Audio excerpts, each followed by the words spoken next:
The African Development Bank initiative to rechannel SDRs to multilateral development banks could multiply their impact by 5. And this example should be expanded. We're seeing important innovations begin to take shape across the African Development Bank. I have a very simple reason to be here. I have 2 daughters and a grandchild. My grandchild is 18 months old. As I told Mia this the other day, I want to look my grandchild in the eye 5 years from now and say, I was not an armchair critic. I tried to make a difference. That's why I'm here. My first visit as a nominee was to Côte d'Ivoire to meet with Akin. And actually, Akin and that was my first actual meeting as a nominee. So I think in many ways we have to work in partnership, but the most important partnership is where Secretary Yellen was going with the private sector. We work with the Asian Development Bank, the African Development Bank on sanitation. We work on innovative solutions for financing through these institutions that are going to lift everyone up. As we gather today, we have 3 expectations for our gathering.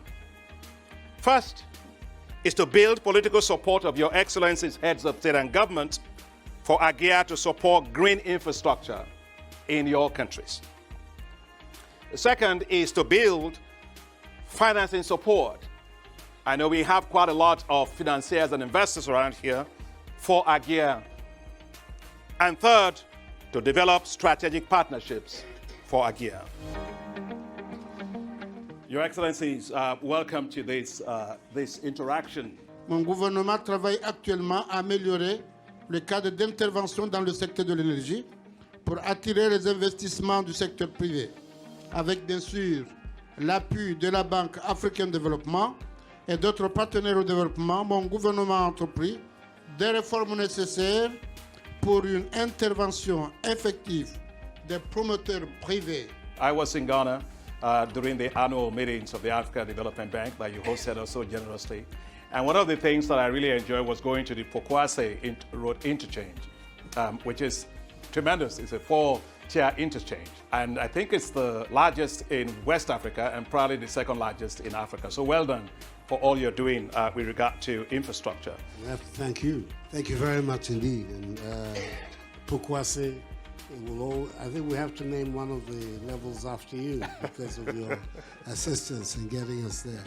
In this area, where there is a need for us to act with speed, we no longer have the luxury of time as an ally, that the matters that are brought to your attention are dealt with expeditiously. Thank you very much once again for your assistance in bringing us together.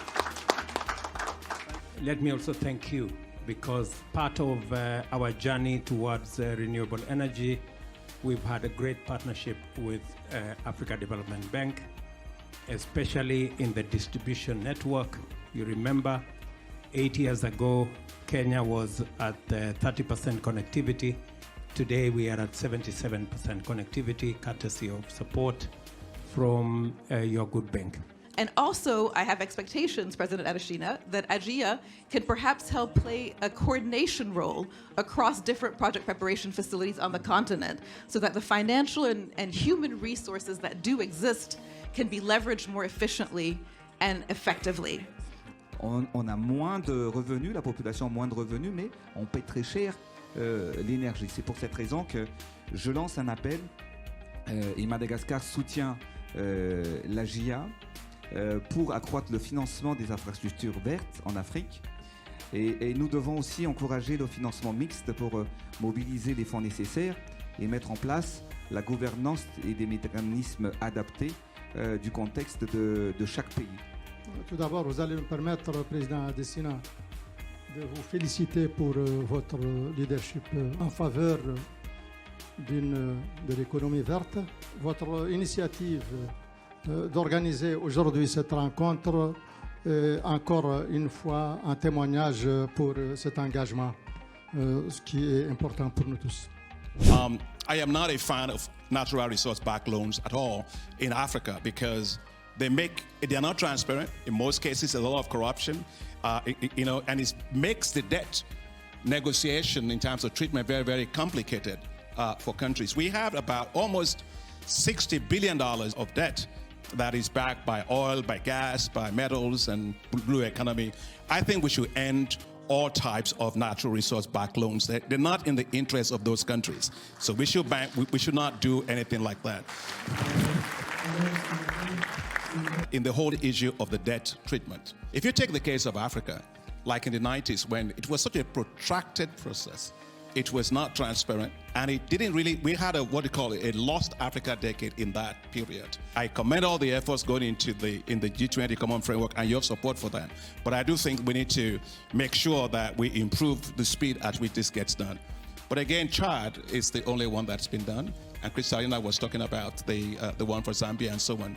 But let's face the fact, it's way too slow, and it treats only a small number of countries, few countries. We need to have it at scale. We have a situation where we have African countries, almost 21 countries at high risk of distress or in debt distress. So we do have to make it work faster, work at scale. Very, very important.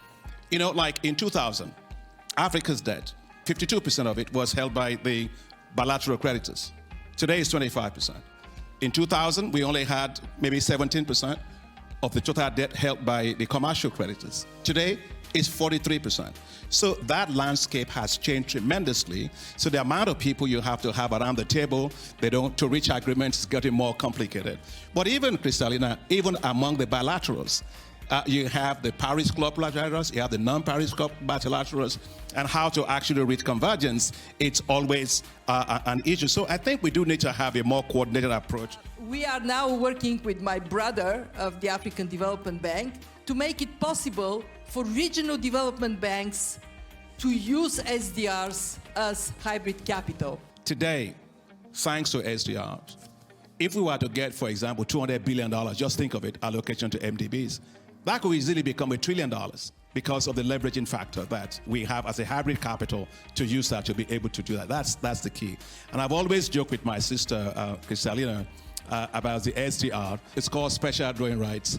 But if we are able to have hybrid capital and use it and advance Kristalina, all the things that you and I care about, we all care about, health, education, and so on. Maybe we might consider even changing the name of that SDR to supporting development revitalization. It's a different way of SDR, but it works also for us. Thank you very much.